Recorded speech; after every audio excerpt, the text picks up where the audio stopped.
की आज़ादी हुई और उसमें हम नाकाम हो गए सारे हिंदू और मुसलमान। तो फिर इन्होंने बादशाह को गिरफ़्तार किया और इनका जो कैद खाना था रंगून के इलाके में, वहाँ पे इनको कैद किया और वहाँ पर इनको बंद कर दिया। तो वहीं पर इनकी 82 साल की उम्र में जाके इंतकाल हो गया। तो ये बेबसी इनकी बहुत थी, मतलब बादशाह तो थे लेकिन बराए नाम बादशाह थे। तो शायरी में इनको आपको नज़र आएगा बेबसी, ठीक है, दुख दर्द, ये इनको इनकी शायरी का ये ख़ासा है।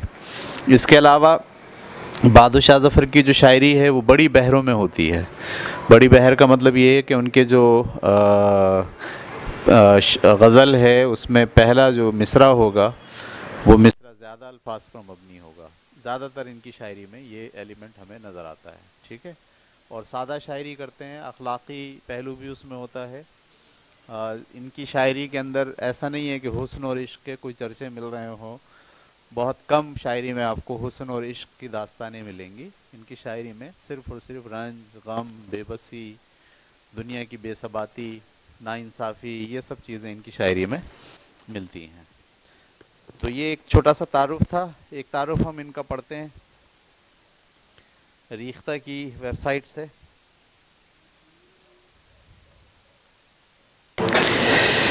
ठीक है जी, तो इनका तारुफ रीख्ता की वेबसाइट के ऊपर जो लिखा है वो मैं आपको पढ़ के सुनाता हूँ।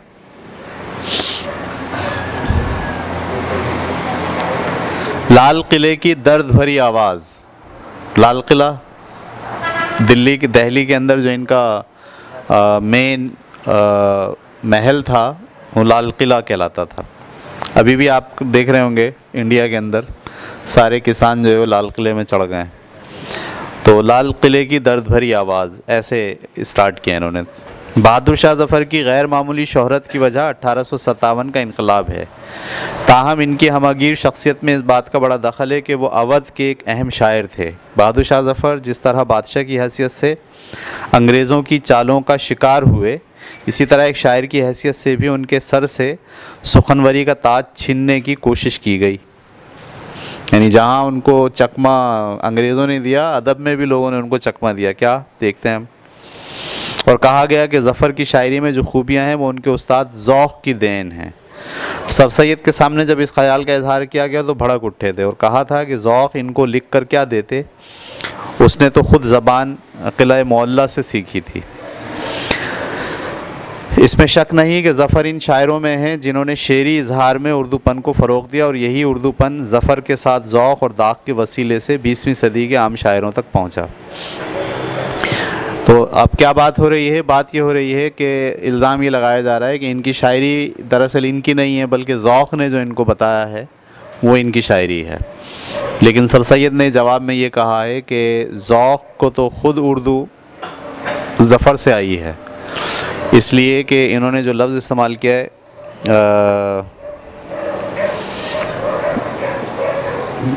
किला मोहल्ला, कल मैंने एक लफ्ज़ इस्तेमाल किया था उर्दू मोहल्ला। गालिब की शायरी को क्या कहा जाता है? उर्दू मोहल्ला। तो ये लफ्ज़ इस्तेमाल किया है किला मोहल्ला। किला मोहल्ला का मतलब ये है कि किले के अंदर जो उर्दू बोली जाती थी उस ज़माने में वो आम उर्दू नहीं थी, बल्कि वो बहुत ख़ास उर्दू हुआ करती थी। तो मतलब ज़ौक़ को किले में जाने से वो उर्दू उनको सीखने का मौका मिला। खैर, मौलाना हाली ने कहा कि ज़फ़र का तमाम दीवान ज़बान की सफ़ाई और रोज़मर्रा की खूबी हैं, अव्वल ताख़िर यकसा हैं। और आब बक़ा के मुसन्निफ़ ख्वाजा अब्दुल रऊफ़ इशरत का कहना है कि अगर ज़फ़र के कलाम पर इस एतबार से नज़र डाली जाए कि इसमें मुहावरा किस तरह अदा हुआ है, रोज़मर्रा के मामूलात कैसे हैं, असर कितना है और ज़बान किस कदर मुस्तनिद है, तो उनका मिसल व नज़ीर आपको ना मिलेगा। ज़फ़र बतौर शायर अपने ज़माने में मशहूर और मकबूल थे। मुंशी करीमुद्दीन जो है वो लिखते हैं उनके बारे में कि शेर ऐसा कहते हैं कि हमारे ज़माने में उनके बराबर कोई नहीं कह सकता। ठीक है। तमाम हिंदुस्तान की अक्सर कव्वालियाँ, गाने, गज़लें फ़िल्मों के अंदर जो इस्तेमाल हुई हैं, गीत और ठुमरियाँ, वो सब उन्हीं की लिखी हुई हैं जो सारे लोग गाते हैं। बहादुर शाह ज़फ़र का नाम अबू ज़फ़र सिराजुद्दीन था। उनकी विलादत अकबर शाह सानी के ज़माने वली अहदी में इनकी हिंदू बीवी लाल बाई के बतन से हुई। ठीक है, यानी ये जो इनके वालिद थे उन्होंने हिंदू औरत से भी शादी की हुई थी, उससे ये पैदा हुए। अबू ज़फ़र तारीख़ी नाम है, इसी मुताबिक़त से उन्होंने अपना तख़ल्लुस ज़फ़र रखा। चूँकि बहादुर शाह के जद्द अमजद औरंगज़ेब के बेटे का लक़ब भी बहादुर शाह था, लिहाजा वो बहादुर शाह सानी कहलाए। इनकी तालीम क़िला मुअल्ला में पूरे एहतमाम के साथ हुई और उन्होंने मुख्तलिफ़ उलूम व फ़नून में महारत हासिल की। लाल किले की तहज़ीबी ज़िंदगी और उसके मशागिल में भी उन्होंने गहरी दिलचस्पी ली। वालिद के इंतकाल के बाद जब उनकी उम्र 31 साल थी तो उनको अपने दादा की सोहबत से फ़ायदा उठाने का पूरा मौका मिला और उसी सोहबत के नतीजे में उनको ज़बान पर कुदरत हासिल हुई। उर्दू और फ़ारसी के साथ साथ बर्श भाषा और पंजाबी में भी उनका कलाम मौजूद है। ज़फ़र जो है वो मुनकसिरुल मिजाज और खलीक इंसान थे। उनके अंदर हिल्म और तरहुम था, यानी रहम का जज्बा था। गुरूर और नखुवत उनको छूकर नहीं गुजरी थी। शाहाना ऐशो आराम की ज़िंदगी गुजारने के बावजूद उन्होंने शराब को कभी हाथ नहीं लगाया। शहज़ादे के ज़माने के तौर पर भी मज़हब की तरफ झुकाव था और वो एक पीर के भी मुरीद थे। ठीक है, अपने वालिद अकबर शाह सानी के 11 लड़कों में वो सबसे बड़े थे, लेकिन अकबर शाह सानी अपने दूसरे चहीते बेटे मिर्ज़ा सलीम को वली अहद बनाना चाहते थे। अंग्रेज़ इसके लिए राज़ी नहीं हुए। फिर अकबर शाह सानी की चहीती बीवी मुमताज़ महल ने अपने बेटे मिर्ज़ा जहांगीर को वली अहद बनाने की कोशिश की, बल्कि ऐलान भी कर दिया और गवर्नर जनरल को उसकी इत्तला कर दी, जिस पर गवर्नर जनरल ने सख्त तंबीह की कि अगर उन्होंने अंग्रेज़ों की हिदायत पर अमल नहीं किया तो उनकी पेंशन बंद कर दी जाएगी। तो फैसले यहाँ हो रहे हैं, लेकिन अमलदारी किसकी चल रही है? अंग्रेज़ों की। तो बहरहाल 1837 में अकबर शाह सानी के इंतकाल के बाद फिर बहादुर शाह ज़फ़र, और बहादुर शाह ज़फ़र को जो है वो अंग्रेज़ों की हासिल थी। किले के दस्तूर के मुताबिक बहादुर शाह ज़फ़र की शादी नौमरी में ही कर दी गई थी और ताजपोशी के वक्त वो पोते पोतियों वाले थे।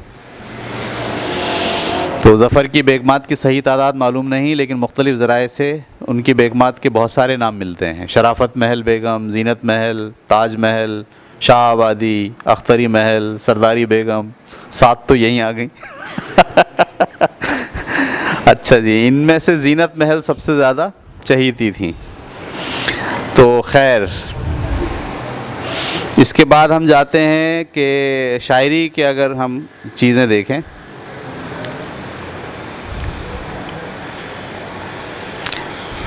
ठीक है।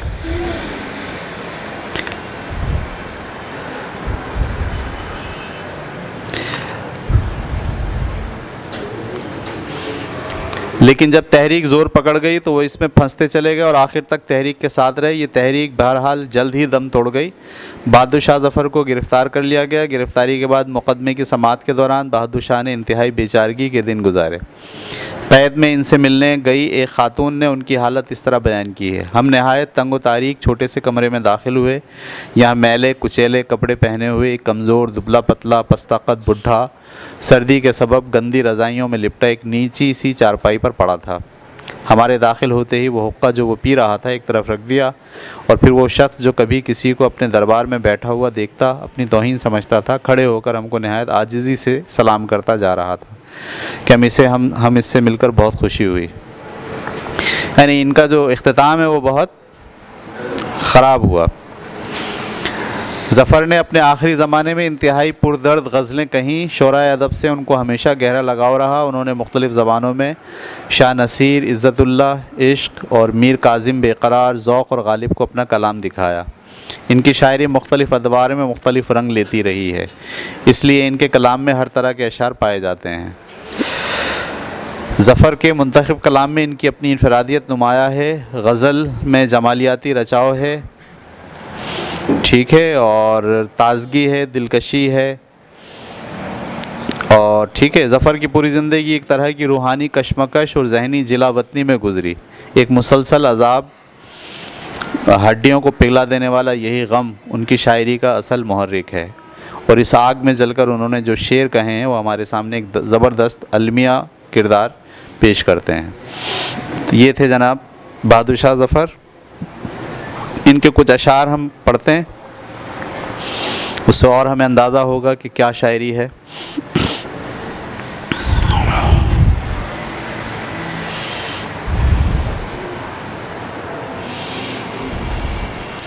तो एक शेर मैं यहाँ लिखता हूँ इनका।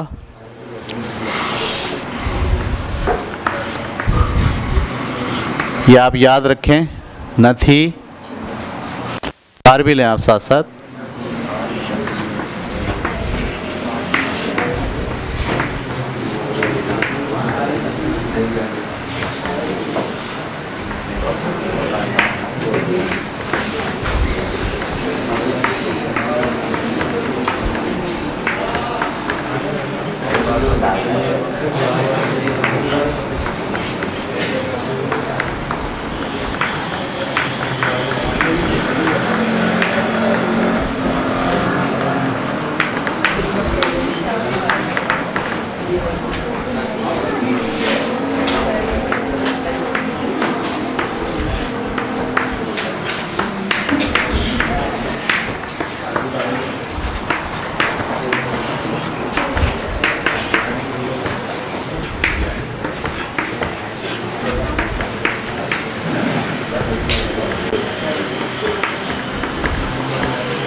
ठीक है, ये एक शेर है बहुत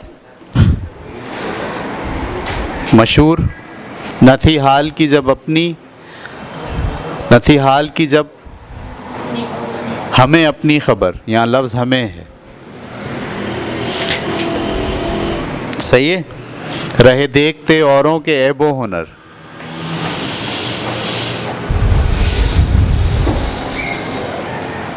न थी हाल की जब हमें अपनी खबर, ऐसे है ये, जब के बाद हमें भी आएगा ये। न थी हाल की जब हमें अपनी खबर, रहे देखते औरों के ऐबो हुनर,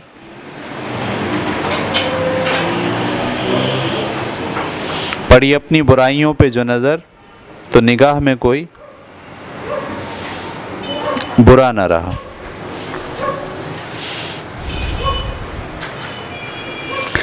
लिख लिया आप लोगों ने?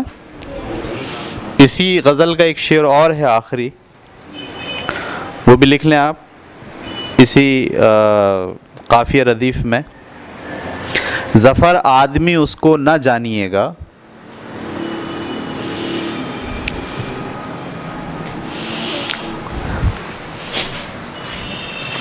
ज़फ़र आदमी उसको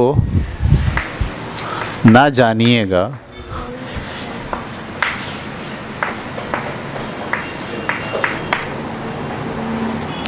वो हो कैसा ही साहिबे,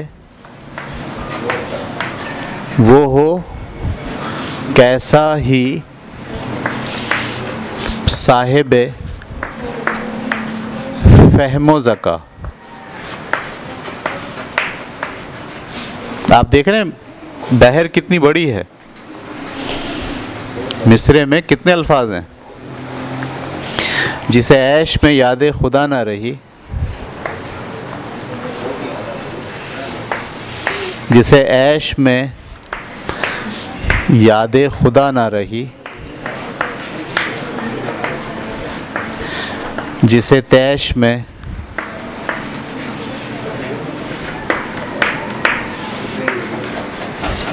खौफ खुदा ना रहा।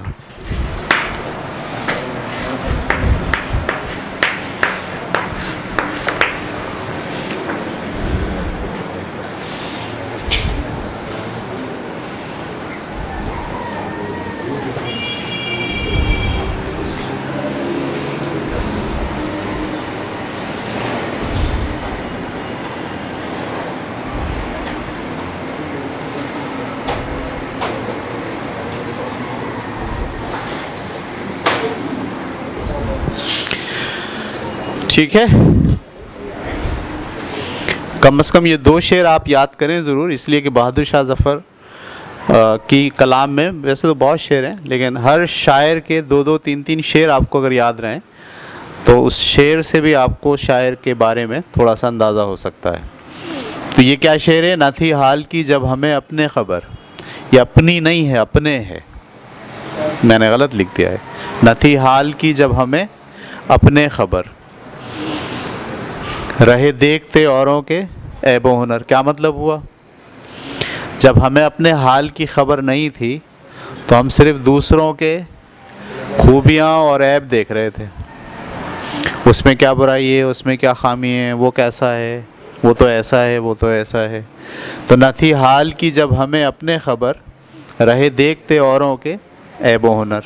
ठीक है, पड़ी अपनी बुराइयों पे जो नज़र। अच्छा, जब हमने अपना मुहासबा किया, अपना मुशाहिदा किया, अपनी बुराइयों पे नज़र डाली, तो निगाह में कोई बुरा ना रहा, यानी हमने देखा कि हमसे ज़्यादा कोई बुरा इस दुनिया में नहीं है।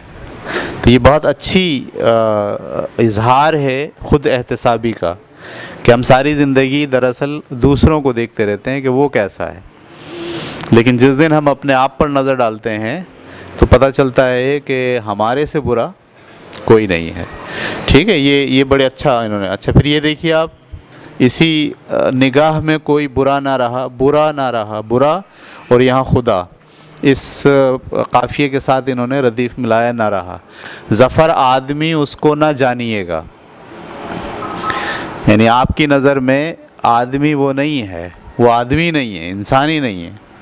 ज़फ़र आदमी उसको ना जानिएगा, वो हो कैसा ही साहिब फ़हमो ज़का। साहिब फ़हमो ज़का का मतलब कितना ही अक्लमंद हो, कितना ही सूझबूझ वाला हो, कितना ही पढ़ा लिखा हो, उसको आदमी नहीं समझना। ज़फ़र आदमी उसको ना जानिएगा, वो हो कैसा ही साहिब फ़हमो ज़का, जिसे ऐश में याद खुदा ना रही, जिसे तैश में खौफ खुदा ना रहा। यानी ऐश में वो अल्लाह को भूल जाए, और तैश जब आए, गुस्सा आए, तो खौफ खुदा भूल जाए। वो आदमी नहीं है, उसको आदमी होने का, वो बेकार आदमी है, उसको आदमी मत समझो। तो ये इन्होंने बड़ी ज़बरदस्त, आप देखें बड़े बहर के अंदर, इतनी बड़ी बहर में शेर कहना, फिर अल्फाज का और वज़न का ख़याल रखना, और अपने सोच का इजहार भी कर देना, ये बहुत मुश्किल काम है, आसान नहीं होता।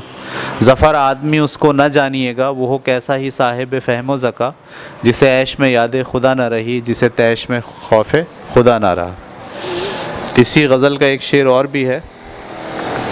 खैर, मैं आपको चंद शेर पढ़ के सुनाता हूँ, उससे आपको और अंदाज़ा होगा। इनकी शायरी मुख्तलिफ़ दर्जों से गुज़री है, यानी ये बहुत बचपन से ही इन्होंने शायरी शुरू कर दी थी, मुख्तलिफ़ दर्जों से गुज़री है, इसलिए इनकी शायरी में हर किस्म का एहसास मौजूद है। ठीक है, पहला शेर यहाँ लिखा है, तुमने किया ना याद कभी भूल कर हमें, तुमने किया ना याद कभी भूल कर हमें, हमने तुम्हारी याद में सब कुछ भुला दिया। देख रहे हैं आप, तुमने किया ना याद कभी भूल कर हमें, हमने तुम्हारी याद में सब कुछ भुला दिया।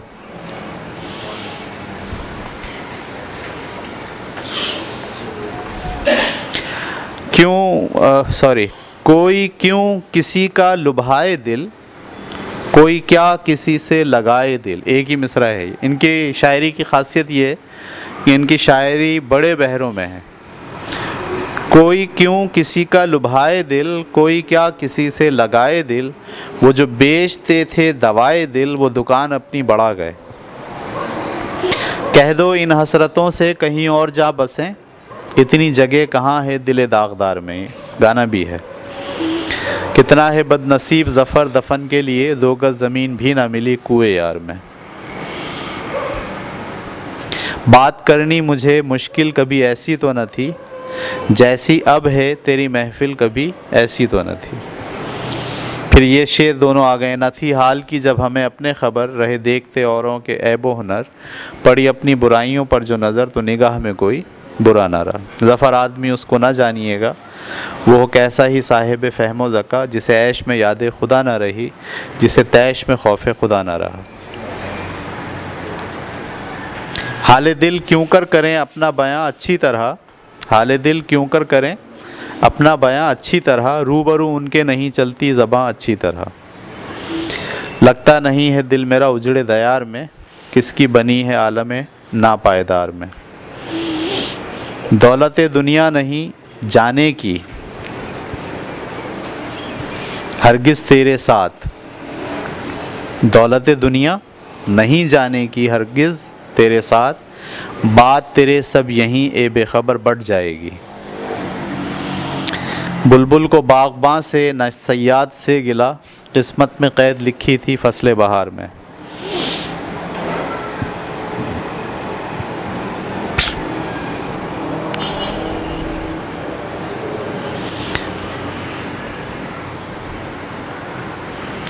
तू कहीं हो दिल दीवाना वहां पहुंचेगा। तू कहीं हो दिल दीवाना वहां पहुंचेगा। क्षमा होगी जहां परवाना वहां पहुंचेगा। देखा कैसे आपने खुद सोच लिया। तू कहीं हो दिल दीवाना वहां पहुंचेगा।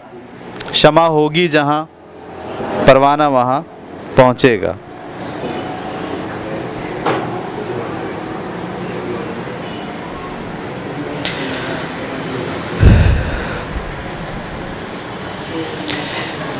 बहुत खूबसूरत शेर हैं। अब देखिए लफ्ज़ों की, जैसे गालिब के यहाँ आपको लफ्ज़ों की बुनत मिली, कल हमने शेर में पढ़े थे, इनके यहाँ भी है। औरों के बल पे बल ना कर, इतना ना चल निकल। औरों के बल पे बल ना कर, इतना ना चल निकल। बल है तो बल के बल पे जो कुछ अपने बल के चल। नहीं, बल कितना इन्होंने लफ्ज़ों की। औरों के बल पे बल ना कर, इतना ना चल निकल। बल है तो बल के बल पे तू कुछ अपने बल के चल।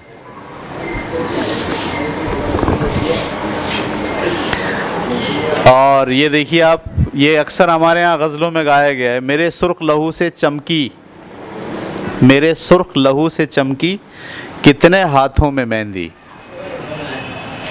सही है, मतलब बिल्कुल ही जिसे कहते हैं ना, मतलब आशिक़ नामदार हो गया ये शेर में। मेरे सुर्ख लहू से चमकी, कितने हाथों में मेहंदी। शहर में जिस दिन कत्ल हुआ मैं, शहर में जिस दिन कत्ल हुआ मैं, ईद मनाई लोगों ने। क्या बात है। ये चमन यूं ही रहेगा और हज़ारों बुलबुलें, ये चमन यूं ही रहेगा और हज़ारों बुलबुलें अपनी अपनी बोलियां सब बोल कर उड़ जाएंगी।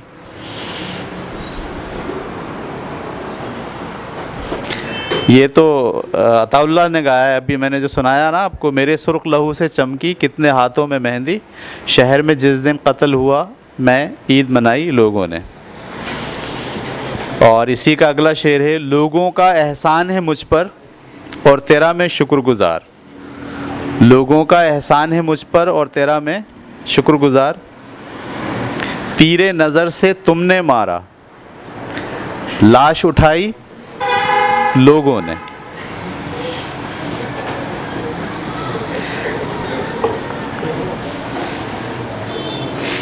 ठीक है, तो ये थे कुछ मुंतखब अशार। अब हम आपका सबक पढ़ाने जा रहे हैं। Page number 106।